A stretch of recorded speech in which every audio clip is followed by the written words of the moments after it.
யாழ்ப்பாணம் வடமராட்சி கிழக்கு கட்டைக்காடு கடற்பரப்பில் இந்தியன் இழுவைமடி படகுகள் அத்துமீறி மீன்பிடியில் ஈடுபட்டு வருகின்றன. சம்பவம் தொடர்பில் மேலும் தெரிய வருகையில், வடமராட்சி கிழக்கு கடற்பகுதியில் சீரற்ற காலநிலையால் கடல் கொந்தளிப்பாக காணப்படுகின்றது. இதன் காரணமாக மீனவர்கள் யாரும் கடலுக்கு செல்லவில்லை.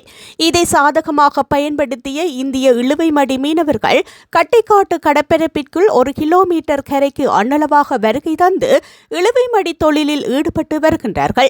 இலங்கை மீனவர்களுக்கு சொந்தமான கடல் வள்ளத்தை சட்டவிரோத முறையில் கண்ணூடாக அழித்து செல்கின்றனர். வெற்றிலைக்கேணி பகுதியில் இலங்கை கடற்படையின் மிகப்பெரிய கடற்படை தளம் அமைந்திருக்கின்ற போதிலும் கடற்படை தளத்திற்கு அண்மையாக வந்து இந்திய இழுவைமடி படகுகள் எந்தவித பயமுமின்றி தொழில் செய்து வருகின்றனர். வடமராட்சி மீனவர்களின் வாழ்வாதாரத்தை இந்திய இழுவைமடி மீனவர்கள் அழித்து செல்வதை தடுப்பதற்கு இதுவரை எந்தவித நிரந்தர முயற்சிகளையும் உரியவர்கள் எடுக்கவில்லை என மீனவர்கள் கவலை வெளியிட்டுள்ளனர்.